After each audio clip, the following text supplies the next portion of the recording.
एक बार की बात है, एक छोटे से गांव में, जहां पहाड़ों की छाया हमेशा लंबी पड़ती थी और रातें इतनी काली होती थीं कि सितारे भी डरकर छिप जाते थे। नाम था उस गांव का काली घाट। वहां एक पुरानी जर्जर हवेली खड़ी थी, जिसे लोग शापित कोठी कहते थे। सालों से बंद पड़ी थी वो, लेकिन अब वहां एक युवक आया था, विक्रम। शहर से लौटा था वो, अपनी दादी की मौत के बाद संपत्ति संभालने। बारिश की झमाझम रात थी, हवा में सड़ांध भरी थी, जैसे कोई पुरानी लाश सांस ले रही हो। विक्रम टैक्सी से उतरा। उसका ड्राइवर ने कहा, साहब, यहाँ रुकना ठीक नहीं, लोग कहते हैं इस कोठे में रूहें घूमती हैं। विक्रम हंसा, अंधविश्वास है सब। लेकिन जैसे ही वो अंदर घुसा, दरवाजा खुद ब खुद बंद हो गया। कोठी के अंदर अंधेरा इतना घना था कि हाथ को हाथ नहीं सूझता। विक्रम ने फोन की टॉर्च जलाई। दीवारों पर पुरानी तस्वीरें लटकी थीं, उसके पूर्वजों की। लेकिन एक तस्वीर में एक औरत थी, जिसकी आंखें इतनी गहरी थीं कि लगता था वो जीवित हो। कौन है ये? विक्रम बुदबुदाया। तभी दूर से एक फुसफुसाहट आई, जैसे कोई नाम पुकार रहा हो। विक्रम, विक्रम। वो चौंका, लेकिन सोचा हवा का शोर होगा। वो ऊपरी मंजिल की ओर बढ़ा। सीढ़ियां चरमराती गईं। हर कदम पर लगता था कोई पीछे चल रहा है। बीच में रुककर उसने पीछे मुड़कर देखा, कुछ नहीं। लेकिन जैसे ही आगे बढ़ा, ऊपर से एक काला साया लहराया और एक पुराना चांदनी झाड़ गिरने लगा। विक्रम किसी तरह बचा, लेकिन उसकी सांसें तेज हो गईं। कोई यहाँ है, उसने सोचा। रात गहराती गई। विक्रम एक कमरे में सोने की कोशिश कर रहा था, लेकिन नींद नहीं आ रही थी। तभी दरवाजे पर खटखटाहट हुई। कौन? कोई जवाब नहीं।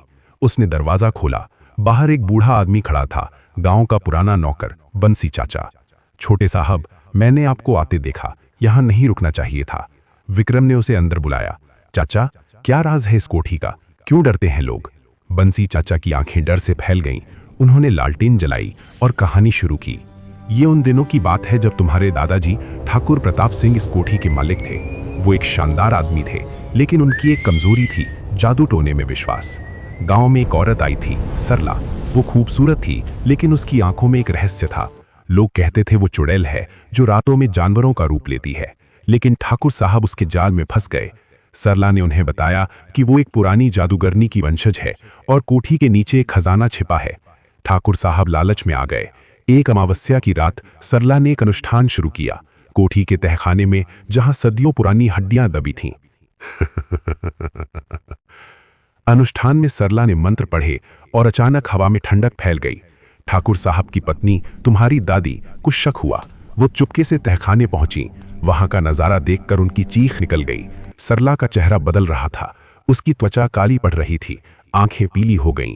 वो कोई इंसान नहीं, एक प्राचीन राक्षसी थी, जो ठाकुर साहब की आत्मा चूसकर अमर होना चाहती थी। दादी ने एक पुरानी किताब से मंत्र पढ़ा, जो ठाकुर साहब की लाइब्रेरी में थी, लेकिन सरला ने हमला कर दिया। ठाकुर साहब उनके वश में थे। उन्होंने दादी पर हाथ उठाया। तुम्हें क्या लगता है, तुम मुझे रोक सकोगी? सरला हंसी।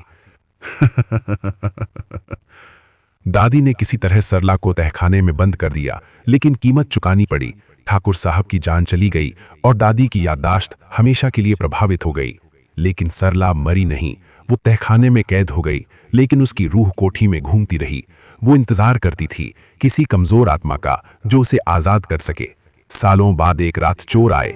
उन्होंने तहखाना खोला, सोचकर खजाना मिलेगा, लेकिन मिली मौत। सरला की रूह ने उन्हें जिंदा निगल लिया। उनकी चीखें आज भी गूंजती हैं।